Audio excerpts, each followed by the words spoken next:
Dobrodošli u treći po redu podcast All In. Današnja tema je potpomognuta komunikacija, a s nama je izvanredni profesor na odsjeku za logopediju Edukacijsko-rehabilitacijskog fakulteta, logoped Jasmina Ivšec-Pavliša. Dobrodošli. Hvala na pozivu. Sve više djece koje kasne s govorno-jezičnim razvojem i čini mi se je li toga sve više, zapravo smo mi više osviješteni da takva djeca postoje. Ja bih rekla da se radi o jednoj kombinaciji. Znači, današnji roditelji su sve ranije svjesni da djeca ne prate svoje vršnjake u komunikacijskom jezičnom govornom razvoju, tako da nam se javljaju često puta djeca recimo oko godinu dana, znači to prije nekih 10 godina nije bio slučaj. Dešavalo se da bi djeca, došla sa 3,5 godine po prvi puta, iako su znakovi bili vidljivi ranije. Zašto se to događa? Ja bih rekla da smo kao društvo puno više svjesni. Znači, svjesniji su i pedijatri, svjesniji su odgajateljice u dječjim vrtićima, svjesnija je ta opća javnost. Često puta roditelji kažu, evo pa čuli smo od drugog roditelja. Znači, ta usmena predaja je puno intenzivnija. Ali naravno ima i ovih nekih drugih čimbenika, naša kvaliteta života je drugačija, znači bitno je to kako zapravo same trudnice, znači čemu su sve izložene, to je taj dio kojeg nikad zapravo u ovom trenutku ne možemo sa sigurnošću utvrditi je li ovaj život sad možda ipak manje kvalitetan no što je bio prije 20 godina. Ali rekla bi da je sad u prednosti to da se stvarno teškoće sve ranije uočavaju i mislim da je to zapravo dobro. Jer što ti ranije zapravo uočiš da dijete ne slijedi svoje vršnjake, mogućnost za ranu intervenciju zapravo onda na vrijeme moguće je pokrenuti. Zapravo rana intervencija je ključ svega. Pa je, ali ta rana intervencija ako ju se razumije na pravi način. Znači da ju razumiju i roditelji, i bliža okolina, i stručnjaci, da se oni svi povežu, a to vrlo često zapravo nije slučaj, pogotovo kod nas. Koji su prvi znaci odstupanja? Kako neki roditelj može primijetiti da zapravo nešto nije u redu s njegovim djetetom u govorno-jezičnom smislu? Dobro, možda bi ja malo vratila na komunikaciju, jer vrlo često djeca zapravo se vidi već i prije progovaranja da su malo drugačija. Znači ne odazivaju se na svoje ime, možda ne odgovaraju na neke fraze tipa jao, kako si lijepa, ne znam gdje ti je oko. Znači ne reagiraju na taj naš jezik ili recimo ne združuju svoj interes sa roditeljem. Roditeljem nešto pokušava pokazati, oni to ne slijede. Znači ima puno tih pokazatelja koji zapravo i prije progovaranja stručnjaku koji poznaje dobro rani razvoj mogu reći ok, moramo to nekako potaknuti. Okolina je i dalje najviše usmjerena na govor i zapravo vrlo često kažu evo mi smo došli, dijete ne govori. Recimo, sa 2 godine, ali onda mi zapravo vidimo da dijete ne komunicira onoliko koliko bi trebalo za tu dob i da zapravo i ne razumije jezik. Znači, jako je bitno i to razumijevanje. Tako da vam je sve to onako povezano, jedan kontinuum, ali naravno moramo razlikovati priču da neki puta stvarno dijete kasni samo u tom jezičnom dijelu, da je komunikacijski zapravo urednog razvoja. I onda vidimo da zapravo odstupa pojava prve riječi, prvi iskazi se ne javljaju u očekivano vrijeme, nego tek negdje nakon 2 godine, a gramatični su, znači kasnije u predvještinjama čitanja, pisanja. Znači sve ovisi o tome zapravo koliko je stručna osoba koja zapravo radi procjenu. Znači treba stvarno odrediti tu razinu trenutnu na kojoj dijete je. Spomenuli ste procjenu. Koliko dugo traje i kakav je postupak u Hrvatskoj za napraviti procjenu kod djeteta, kod koga se ide, kome se roditelj treba obratiti? Pa zapravo u ranoj dobi mi uvijek nekako zagovaramo timsku procjenu, znači da zapravo cijeli razvojni profil odredimo, da vidimo kako dijete misli, zaključuje, pamti i kako komunicira, koliko razumije jezik. To bi bio tim psiholog, logoped. Za sada u Hrvatskoj neki put se teško dolazi do informacija, iako sve više postoji tražilica, recimo rani klik gdje ti pogledaš što je dostupno u tvom kraju. Ali sve više postoji tih timova, dakle gdje 2 osobe istovremeno rade procjenu. No međutim neki puta i kad se naručiš moraš čekati. Znači veliki problem je taj, pogotovo u manjim mjestima gdje postoje liste čekanja, ali u većim gradovima i to naravno ne smanjuje roditeljsku zabrinutost. Oni su primijetili, ali sad ta iščekivanje na to da ti netko zapravo detektira je problem. Trenutno znači nedovoljni kapaciteti. I što napraviti u vrijeme čekanja? Koji bi bio vaš savjet? Znači, svjedoci smo da postoje liste čekanja, da roditelj čeka ponekad i 9 mjeseci, godinu dana da bi dobio točnu procjenu. Što napraviti u međuvremenu? Kako roditelj može pomoći svom djetetu? Pa u međuvremenu je zapravo bitno povezati se sa stručnjacima koji su vam dostupni, koji mogu možda odraditi savjetovanje i neko poticanje, ne nužno cijelu procjenu. Znači to mogu biti logopedi u dječjim vrtićima, to mogu biti logopedi u nekim drugim ustanovama socijalne skrbi, to mogu biti ljudi koji su specijalisti rane intervencije. Samo jednostavno treba pronaći gdje je najbliža osoba u toj okolini. Znači nemaju svi ni mjerne instrumente, to isto moramo razumjeti. Znači neki puta osoba koja je stručni suradnik u vrtiću ne može tu procjenu napraviti jer nema instrumentari. Ne? Tako da nije vrijeme izgubljeno ako ti pronađeš osobu koja ti može dati savjet. Onda postoji jako puno sada sadržaja i na internetu. Postoji puno stranica koje zagovaraju, odnosno daju ti neke ideje o poticanju, roditeljska pitanja, odgovori. Znači to vrijeme se zapravo može korisno ispuniti. Da. Kako je vrijeme pandemije utjecalo možda na dostupnost više? Ljudi su se nekako orijentirali više na online stvari, pa je više materijala dostupno možda roditeljima. Da li ste primijetili da u vrijeme pandemije su ljudi možda se više orijentirali na te online materijale, sadržaje i da su sada puno informiraniji? Pa mislim da je pandemija promijenila malo čak i način pružanja usluga, jer su brojni stručnjaci dosta prešli na taj online način rada. Znači radilo se istovremeno sa roditeljem i sa djetetom i to je kod neke djece funkcioniralo. Znači čak način rada se promijenio. Evo konkretno Nastavno-klinički centar ERFA je isto pružao te online usluge, što savjetovanje, što direktni rad s djetetom. Tako da za sve roditelje koji su već u sustavu to je bila jedna promjena koja je zapravo funkcionirala. No međutim za one koji još nisu u sustavu, znači dijete koje roditelji zabrinuti, dijete odstupa, oni zapravo su bili tu najviše pogođeni jer nisu mogli dobiti uslugu. Znači oni nisu mogli dobiti procjenu, ta procjena je možda prolongirana jer je lista čekanja stajala u tom trenutku, znači puno ustanova nije radilo. I rekla bih djeca koja su jako izazovna za suradnju, znači višestruke teškoće, oni isto tako su teško se s njima mogla ostvariti pojedinima ta nekakva online komunikacija. Ali ono što su kolege stručnjaci dosta razvili, ima puno stvarno materijala koji se nude, ali je roditelju neki put teško to razabrati. Sad šta bi sad tu bilo dobro? Što valja, što ne.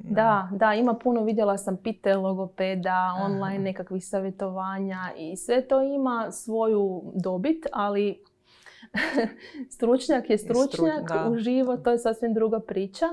Ali treba pokušavati zapravo na različitim kanalima tražiti informacije. Pitaj Google ipak nekad nije pravo rješenje.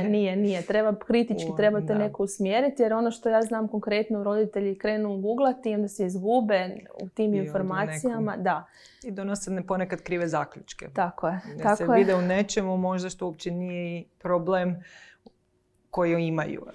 Imaju puno roditeljskih grupa, to sam zaboravila spomenuti, pogotovo na društvenim mrežama i neki puta onako, čitala sam nedavno kao savjetovao mi je logoped jednu stvar i onda neka majka upućuje na drugi kraj države tu majku, tamo ti je dobro, znači neki put to ispadne i nespretno. Da. Ali meni je u redu da se roditelji povezuju i neki put to stvarno bude dobar mehanizam, ali neki puta malo je nespretno ispadnu ti savjeti. Tema je potpomognuta komunikacija zapravo. Smo htjeli tu upoznati javnost što je to potpomognuta komunikacija i kome je ona namijenjena. Zvuči ovako baš neatraktivno. Naslov je potpomognuta. Šta je sad to? Da. Evo, probat ću ja to pojednostaviti. Što je jednostavnije da svi shvatimo što je to. Znači, to su načini koji pomažu djetetu da se izrazi ili da bolje razumije jezik. Evo, to su različite metode pod istim jednim tim krovnim nazivom. U engleskom je to malo dulje čak, kompliciranije, Augmentative and Alternative Communication. A mi smo htjeli ići kao na neku našu verziju. I dosta to nespretno jer ljudi sad neki prevode, neki spajaju nekakve druge termine. Ali u principu kad se ovako pojednostavi, znači ja ću ti pomoći slikom, uređajem, gestom da se izraziš ili da me bolje razumiješ. Znači to bi bilo onako najjednostavnije rečeno. Često puta javnost poistovjećuje potpomognuto samo s uređajima, recimo kao što je Stephen Hawking koristio one uređaje za upravljanje pogledom, ali ne radi se samo o tome. Znači tu ima puno tehnologije, ali često puta tu ima puno papirnatih verzija, puno gesti, tako je, slika, gesti, manualnih znakova, dosta široki raspon, ovisno o onome što određena osoba treba. Koji su nekako, ajmo reći, kanali ili vrste potpomognute komunikacije koji su najrasprostranjeniji? Ili možda je teško izdvojiti, ali evo neki koji možemo najčešće vidjeti da se koriste kod nas. Pa evo, mi smo malo obrnuto u Hrvatskoj krenuli. Mi smo krenuli prije nekih 10 godina s tabletima. Znači, mi smo krenuli s tehnologijom. Nedovoljno se koristilo, recimo, to mi kažemo niskotehnološko. To su te papirnate verzije, komunikacijske knjige, komunikacijske ploče. Postojala su sredstva za aplikacije i onda smo krenuli u tom smjeru. Ali sad bih rekla da se nekako vraćamo i počinjemo kombinirati. Znači sada su dostupne kad provodiš, odnosno pružaš usluge potpomognute komunikacije. Stručnjaci kombiniraju, znači kažemo tu nisku tehnološku verziju i visoko tehnološku verziju. S time da je jako bitno, znači ne poistovjećivati, kad radim potpomognutu, to je isključivo neki specijalizirani uređaj. Ne, jer i kad imaš specijalizirani uređaj, on se može pokvariti, on može ne imati bateriju. Da, evo ja sam jednom srela roditelje, znači dijete je bilo s motoričkim teškoćama, išli su na neku priredbu i nisu uzeli uređaj. Znači u tom trenutku moraš imati spremni backup. Da, jer ti dijete ne može ništa. Da. On može reći da je gladan, odnosno imati potrebu da nešto komentira. Tako da te papirnate verzije, odnosno različite komunikacijske knjige, ploče, kartice su jako važne i vidim da, ja bih rekla da je sad u Hrvatskoj baš jedan boom. U smislu osvještava se koliko je bitno imati takve oblike da se dijete bilo gdje može izraziti. To bi bili PEX, jesu to te komunikacijske knjige, jer možda je to recimo nešto najčešće što će vidjeti roditelji ili javnost, da dijete hoda okolo sa jednom knjižicom, sa sličicama, pa evo možda malo više o tome. Što je zapravo to? Što su te sličice? Pa sad tu postoje različiti sustave. Vi ste naveli dva koja su dosta poznata. Znači PEX zapravo označava razmjenu putem slika. Znači komunikaciju putem slika, da ti zapravo kad želiš neki predmet, da bi ga dobio, pružaš osobi sliku. Isto tako slažeš rečenice, no međutim kad mi koristimo komunikacijske ploče, ne mislimo uvijek na PEX. To treba razlikovati. Često puta su ti simboli koji su negdje postavljeni, tebi služe da bi dijete možda se izrazilo i za više različitih svrha. Da bi te nešto komentiralo, da bi te nešto pitalo i da bi te nešto tražilo ili da bi ti izvijestilo gdje je bilo. Znači jedna ploča koja stoji u nekom hodniku gdje on možda tebi može pokazati što je radio kod stručnjaka. Znači puno širi raspon mogućnosti ti nudi kad imaš takve različite simbole koji stoje negdje u prostoru. Ne? A što se tiče ovog drugog sustava koji ste spomenuli, to je sustav koji je razvijen u Australiji, zove se POD. On omogućava, on zapravo nudi određeni način organizacije komunikacijske knjige. Znači to je jedna knjiga koja je organizirana na način koji je recimo relativno intuitivan za vođenje razgovora. I sad je tu kod nas malo došlo do, kako bi rekla, neki put slijepih ulica, jer ljudi ne znaju je li sad bolje ovo, je li bolje ono. Tu smo se svi malo pogubili. Pa evo, upravo mi je to moje jedno od sljedećih pitanja, kako odabrati pravi komunikacijski kanal. Kad roditelj ima problem, kako, na koji način odabrati pravi komunikacijski kanal? Pa jako je bitno napraviti dobru tu inicijalnu procjenu. Znači da vidimo na kojoj razini dijete komunikacijski, na kojoj razini razumijevanja jezika i koja komunikacijska sredstva ima. Obično kad se radi o maloj djeci mi krećemo multimodalno. Krećemo znači i sa gestama i sa slikama. Kombiniramo ih zapravo da bismo dobili onu prvu komunikaciju. Znači da bi ono nešto tražilo, da bi možda odgovaralo. Znači da pobudimo zapravo da dijete shvati čemu komunikacija služi. A onda kako priča odmiče, onda sad ovisi o sposobnostima djeteta. Znači kod nekog će trebati taj strukturirani pristup kao što je PEX, da dijete zapravo usvoji traženje, znači kod nekog baš treba ići po tim koracima, a neka djeca zapravo ulove na ovaj način koji sam ja opisivala, vrlo brzo shvate kako se mogu izraziti i počinju čak i slagati rečenice, znači jako ovisi o sposobnostima djeteta. I to je ono što roditelji često pitaju, pa mi smo išli na iste metode. Ono što mi ne razumijemo da nisu sva djeca ista. Neko uči brže, ima istu dijagnozu, a neko uči sporije. I zato je jako bitno razgovarati s roditeljima i osvijestiti im to da neko dijete možda ima kombinaciju autizma i intelektualnih, a neko drugi ima samo autizam. I mislim da još nedovoljno u tom smjeru zapravo osvještavamo da kao što smo mi međusobno različiti, tako su i djeca s teškoćama jako heterogena. Ne? I sad što se često puta dogodi da zapravo možda zbog nedostatka iskustva nudimo djeci možda tu knjigu pod, recimo komunikacijsku za koju on još nije spreman. Da, i tu je, naravno uvijek postoje greške u koracima, ali jako je bitno i osluškivati dijete, gledati je li kako ono reagira i zadovoljava li to njegove potrebe ili mu je možda preteško ili prelagano. Evo, za kraj, pitanje koliko je zapravo naša okolina i zajednica spremna za djecu s komunikacijskim teškoćama. Da li mi u zajednici uopće koristimo, da li postoje komunikacijske ploče i evo, kako vi gledate na to? Pa ono što sam rekla na početku, puno smo osvješteniji. Znači sad stvarno ja ne znam što se događa da sve mlađa djeca dolaze, sve su roditelji zabrinuti, što neki put čak i nije opravdano, neki put je zapravo sve u redu, ali treba i to utvrditi. A kako se mijenja ta osviještenost, tako se mijenja i osviještenost za intervencijom. Tako da evo sad vidim da puno recimo klubova koji rade s djecom pokazuju potrebu da im se napravi neka komunikacijska ploča, da bi dijete na tom treningu moglo tražiti nešto, komentirati, da bi mu možda ti mogao pokazati što slijedi.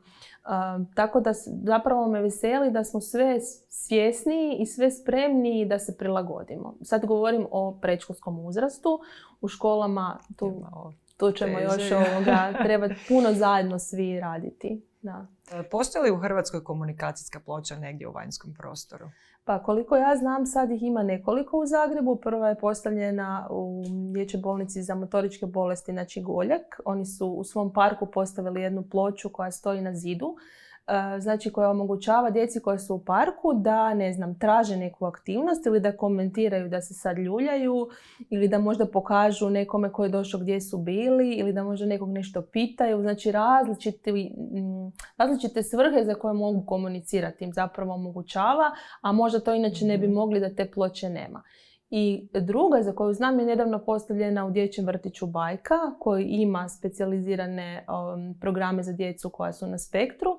Oni su postavili ploču na jednoj od svojih lokacija i ona je baš izmještena u sred parka i mislim da je to sjajno jer o djeci s teškoćama uče njihovi vršnjaci, uče roditelji koji dolaze po djecu, uče prolaznici i svi zapravo prihvaćaju to nešto različito kao nešto s čim se zapravo može. I mislim, nadam se evo da će toga biti još više. Ja, da će biti i po ostalim dijelovima Hrvatske, je li tako? Za sad je samo u Zagrebu. Koliko ja znam, evo, to je što znam.